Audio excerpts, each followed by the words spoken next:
feel like I had to redeem myself a little bit from the last disgusting thing I did. Hey everybody, it's me, Autumn. I am back once again to do a Q&A. It was easier to start the last one because I could just kind of talk about me and what I was doing because it was my first video on the channel, but this one is not that, clearly. I'm also kind of in a rush because I'm doing this really late because I procrastinated all day and the sun is setting. Bad all around. I've selected some questions from my Twitter post, from my Instagram post, and I'm gonna go ahead and answer them now. I'll start with this question from Twitter. It is from @QQ. It's Lulu, and I see you a lot in my comments. So hey, what's up? They are asking if you had the opportunity to build your own company/studio, what would it look like? I would love to one day be working in, I guess, the spirituality/mental health sector. I don't really know what to call that, but I'm very interested in those types of things in my personal life. I do a lot of yoga, I do a lot of meditation. I like to keep altars and other facets of my own personal spiritual life. That has helped me in finding my identity in life and in living my life just in general. I would love to one day be making content that centers around that and have that kind of branch out into real world stuff. Hi, you look so cute. Oh. All right, he's gonna go poop, everybody. Bye-bye. Have a good Anyway, back to spirituality. I would like that to eventually branch out into studios where I can teach people person to person in group forms how to meditate, opening up a space where I invite people to come talk about spirituality stuff, where I invite people to come talk about mental health stuff. So that's a long-term goal that I think would be awesome. Mimi and I are starting a podcast pretty soon here. It is centered around some mental health stuff, centered around some spirituality stuff. So hopefully that'll be the first step towards it. And I love Mimi to death, so I'm excited to talk to her about it and talk to you guys about it more because I'm very passionate about it. Let's see, another question. I will take one from Instagram this time. This is from Instagram. It is from Daniel A. Port. You've probably gotten this a ton, but what's the whole love story behind you and Bruce? That's a nice question. I like that as my love poops in the background behind me. I was a fan of Inside Gaming back in the day. I kind of fell off of it once it became Funhaus. I was getting busier. I was like in college. I was kind of trying to start my own career, so I didn't watch it as often, but I was a fan of them back in Inside Gaming. I always like low-key had a little crush on Bruce. I always thought he was really cute. Bruce and I first met in person, RTX 2017. It was the first RTX that the Sugar Pine people were invited to, so I was there as well. I think this story has been told on the Sugar Pine podcast. I was sleeping on the couch because we were all staying in one hotel room. They all came back in at like 4 in the morning, super drunk. Steve wakes me up and he's like, hey, Bruce wants to the shit out of you. And I was like, okay, what? I was in a relationship at the time, so obviously I, wasn't thinking about anything related to that, but the relationship I was in at the time ended pretty soon after that. And a little bit after that, Kib and I filmed a Sugar Pine video at the Funhaus office. Oh, it was the one where Matt Peak and I traded places for the day. We went to lunch. Everyone went in Adam's car or something, but I went in Bruce's car alone. It was just me and Bruce talking. And there's also that super cringe video of us talking to each other and flirting with each other. It's horrible. Kegels are the things inside your vagina that you flex and they grip onto things. Okay. Have you ever done that before? Well, I have one question though. What? What's a vagina? It's the thing that you have, Autumn. What? You've got one. I have a penis and you have a vagina. What are you talking about? Where? In between your legs. What? It's where your pee comes out. It's just one big hole. And Bruce was like, if you ever want to talk about your breakup, we should go hang out sometime. And I was like, smooth. We just got drinks pretty shortly after that, and I don't know, we just got along really well, and that was basically that. We pretty much never stopped hanging out after we hung out the first time. This question is from Martin G. Soto on Twitter saying, hey Autumn, I want to know ¿cuánto español hablas, genia? So they're asking how much Spanish I speak. Yo hablo español más o menos. No aprendí a hablar en español cuando yo era niña, pero mi abuela y mi mamá y mis tías y tíos hablaban español. Cuando viví en México, tuve que aprender a hablar en español porque yo estaba en la escuela y todo eso. Yo estoy olvidando hablar en español un chorro y eso es muy triste porque es muy importante a mí que puedo hablar en español porque es mi lengua. Pero todavía puedo entender el español más o menos. Tengo que hablar en español más porque no quiero olvidarlo. So that's about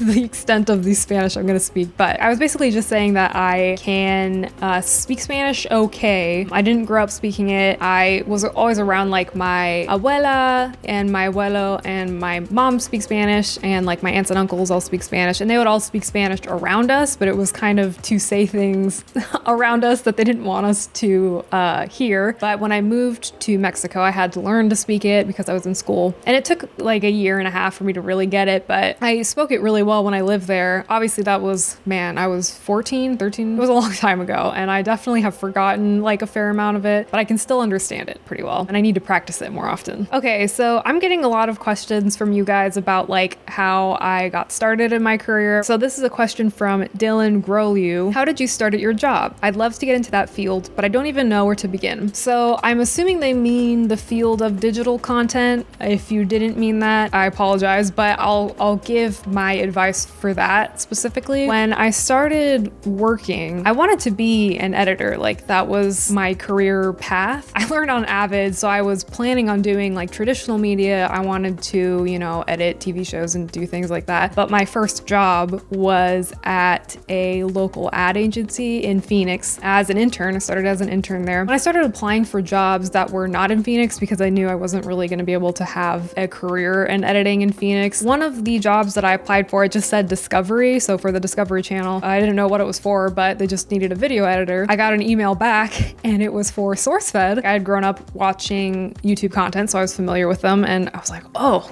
that's awesome. I didn't tell them initially that I lived in Phoenix because they wanted someone who lived in Los Angeles, but I drove there twice for both of my interviews. So my first interview was just like a general interview, and then my second interview was for a test edit. I also was in a position where I could relocate like at the drop of a hat. So basically they offered me the job and within a week I had moved to LA. So see your little shadow walking around back there. Don't go back there.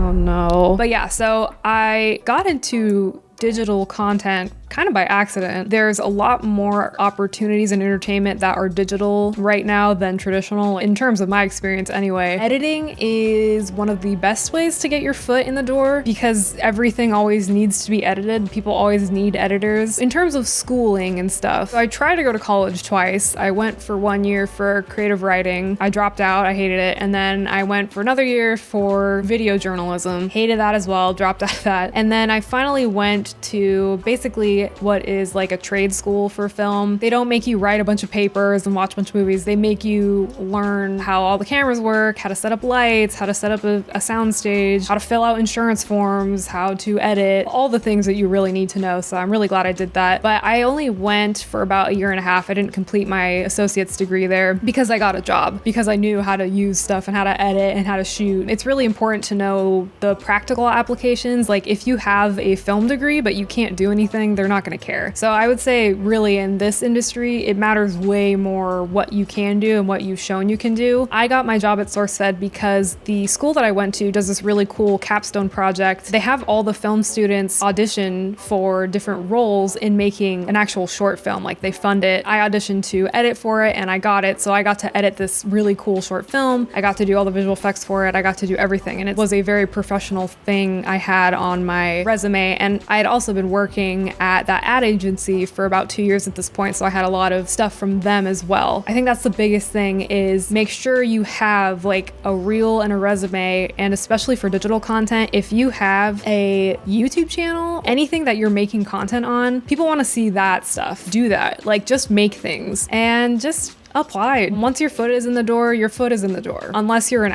hole or hard to work with, you're gonna keep being able to work in this industry. So I know it's kind of a lot and it's kind of convoluted, but it's really just make stuff, learn how to actually do things, learn how to actually edit, learn how to actually shoot, which you will do by making your own stuff, and then apply for digital content. That's my advice for how to get into this field. Sorry, the white balance is getting weird. The sun's coming in because I, again, procrastinated in doing this. And now the sun is setting, so good job, me. Let's see. Oh, there's one from Blonderps1. They ask, what drives you to write poetry? Are there things that just sort of spill out of you, or do you think about the concept before you write it? I've gone to art schools basically my entire life. My parents were those kinds of people. I went to like a Waldorf school as a kid, so I'm sure if you know what that is, you know the kind of environment I grew up in. But regardless, I grew up writing. Like, I always wrote. I also got really into Neopets when I was a kid, role-playing on Neopets. So once I got into middle school, my teachers were like, oh my God, you're an amazing writer. You have like college level writing. What happened? How did you learn this? And literally it's just because I would spend all my time role-playing with people on Neopets. I would just write all the time. I wrote a ton of short stories. I was trying to write books. I was writing constantly. I have a hard time expressing myself in words, and I also have a hard time vocalizing what I'm feeling. When I write poetry, it feels like the best expression of my thoughts. I don't know. That's just my thing. It's what I love to do most in this world, but it's also very personal to me, so I don't think I would ever try to make a career out of it, which is why I actually dropped out of creative writing my freshman year of college, because I was going to school for a poetry degree, which what would I possibly ever do with a poetry degree? Sorry to anyone out there that has a poetry degree, but I don't know what y'all are up to. And then B, I kind of realized I didn't want to monetize my poetry, because when you bring money into your creative endeavors, it definitely changes them. And I know that for a fact because editing is something I also really love, but it's different now because it's how I make money. I'll take 2 more questions from Twitter. The first one that I'm gonna take is from Hawaiian Lion. That's a cool username, I like that. They say, I know you have loads of responsibilities now, but seeing Connor in a recent Funhaus video made me want to ask, do you still watch Funhaus, and will you ever join them for some gameplay, game shows, or podcasts? I haven't watched Funhaus. Oh my God, the sun, dude. Did that do literally anything? I look like I'm glowing like an angel. A angel. So like I was saying, I haven't really ever watched Funhaus very often. I watched them a little bit, but I was more of an Inside Gaming fan. In terms of joining them for stuff, I don't really want to be on camera very often. I do it for Inside Gaming because I run Inside Gaming, and I feel like part of me being present, part of me running it, is occasionally being in things. Hopefully down the line you'll see more Inside Gaming and Funhaus playing together. For the last question, this is also from Twitter. This is from Sir Top of Hat. They're asking, where do you go from here? Is IG what and where you want to be, or do you have bigger aspersions? Is aspersions a word? Hold on, I'm gonna look it up. Did you know about the word aspersion? Yeah. An attack on the reputation or integrity of someone or something. But then it's also apparently the act of sprinkling with holy water. That's what everybody on the internet does, not the sprinkling with holy water. Burned them! Burned them up! So in terms of my future aspirations, Inside Gaming is not the be-all end-all by any means. I definitely want to do other stuff. In terms of what, I don't really know. It's weird. I feel like digital media is so strange. We're kind of at the forefront of it. There's no clear career path like there is with traditional media. I wouldn't ever be opposed to getting into traditional media, like editing TV shows and stuff. I think that would be fun. I'm not really interested in getting into it, at least now. Like, digital media is so much more interesting and experimental, especially as an editor. You get to have so much fun. I don't know if that's the case with TV shows. I want to stay in digital media for now. I don't know what though. I'm honestly just kind of like letting the ride go on. I've had nothing but cool opportunities pop up for me ever since I moved here, ever since SourceFed. I feel like a lot of my goals right now are family oriented. Like, obviously Bruce and I want to get married. I want to have kids in the next couple of years. Just letting things come as they come and just believing that God and the universe will bring what is right for me. I think that's pretty much it. My light is going away, so I gotta stop here.